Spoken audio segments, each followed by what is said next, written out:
Magandang araw mga remnants. Bago tayo makinig ng mensahe, tayo muna ay manalangin. Panginoon, maraming salamat sa kaligtasan na ibinigay mo sa pamamagitan ni Hesukristo. Maraming salamat sa kaharian ng Diyos na nararanasan namin hanggang ngayon. Maraming salamat sa pagpuspos ng banal na Espiritu na nagbibigay kapangyarihan sa amin para wasakin ang kapangyarihan ni Satanas.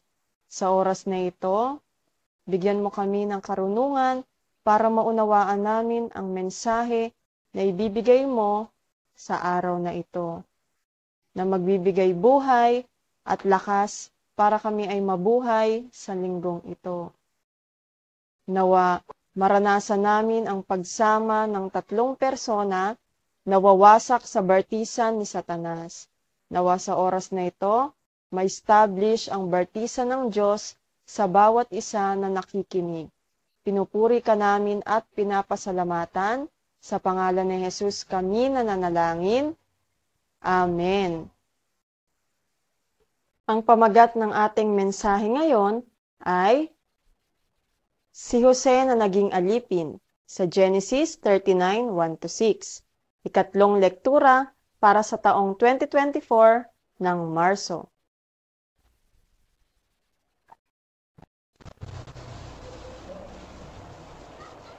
Para sa ating panimula, mayroong 10 misteryo na dapat tamasahin ng mga remnants.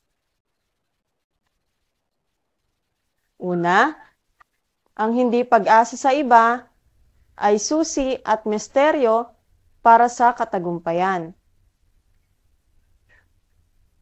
Dahil ang espiritual na katotohanan ay kasama mo ang Diyos sa kahit anong gagawin mo. At hindi ito nanggagaling sa sarili mong pag-iisip, bagkus ito ay nanggagaling sa pag-iisip ng Diyos.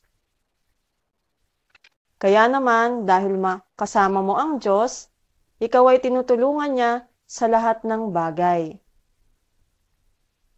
Kaya naman, para sa mga remnants, ang krisis ay nagiging pagkakataon kapag ikaw ay nasa loob ng salita ng Diyos. Hindi mo na kailangang makipagkumpetensya sa ibang tao dahil ikaw ay nananalo ng hindi na nakikipaglaban. Kaya naman, ibinigay sa iyo ng Diyos ang sagot ng muling paglikha o recreation. Kaya mong baguhin ang lahat ng bagay sa loob ng salita ng Diyos. At ikaw ay gagawing samit ng Diyos. Dahil nakikita mo na mayroong ganap na dahilan sa mga lugar na nais puntahan mo at nais ng Diyos na puntahan mo. Ito ang 10 misteryo na dapat tamasahin ng mga remnants.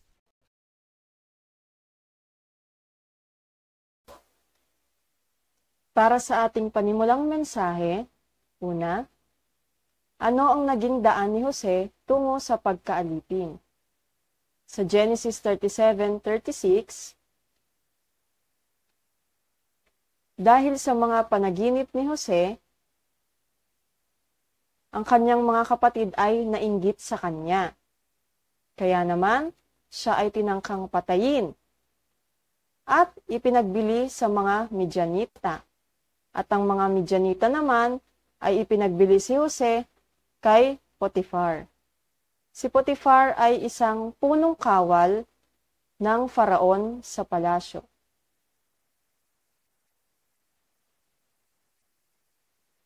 Kaya, ang lahat ay humantong sa katuparan ng tipan. Para sa ating pangalawang mensahe, ano ang nagawa sa sambahayan ni Potifar? Sa Genesis 39, 1-6.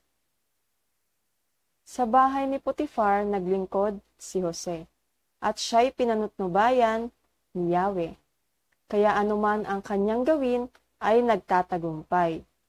Napansin ito ni Potifar Kaya naman, ginawa niya itong katiwala sa bahay at mga ari-arian.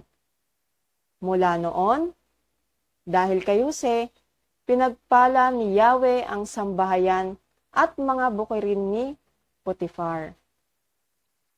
Ipinagkatiwala niya ang lahat ng bagay kay Jose, maliban lamang ang pagpili sa kanyang kakainin. Para sa ating pangatlo, paano na pagtagumpayan ni Jose ang tukso? Sa Genesis 39:7-23. Dumating ang panahon na pinagnasaan ng asawa ni Potifar si Jose.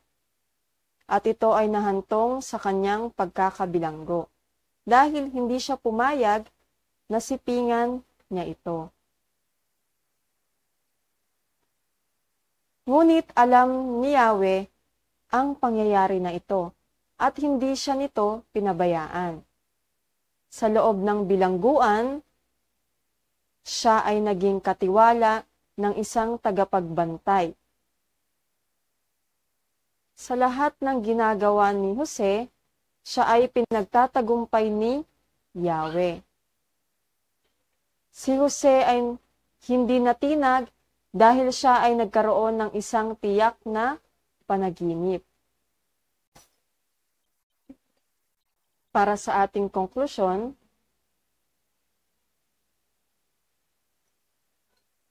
ikaw ay tinawag ng Diyos para maging watchman upang harangan ang panahon ng kalamidad.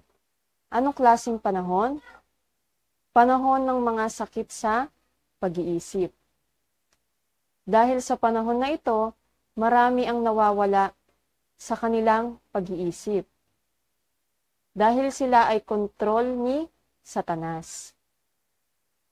Ito din ay panahon ng pagpapakamatay. Maraming tao ang nagpapakamatay dahil sa kanilang mga problema. Ito ay resulta ng pagiging anak ni Satanas. Kaya wala silang ibang solusyon kundi ang kitilin ang kanilang sariling buhay.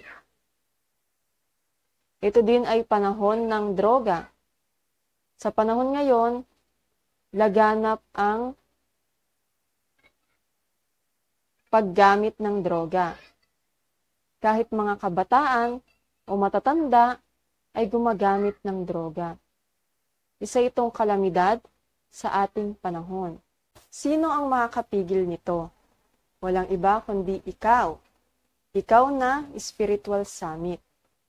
Ikaw ang magbibigay ng ilaw ni Kristo para sa mga taong nasa loob ng kadiliman at 12 problema na ibinigay ni Satanas.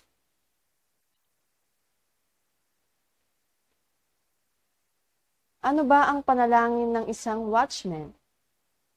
7 bartisans na nasa loob mo. At 7 journeys na nilalakaran mo.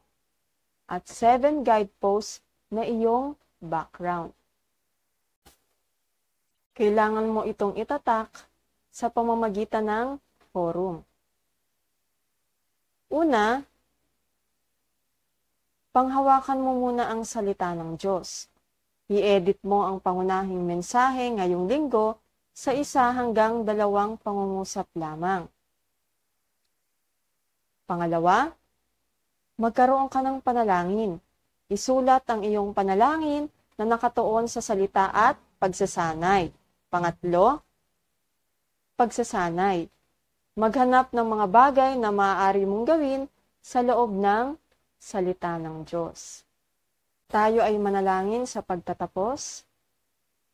Panginoon, maraming salamat sa mensahe na naipahayag ngayong araw. Nawa katulad ni Jose, lagi naming hanapin ang plano ng Diyos sa lahat ng pangyayari.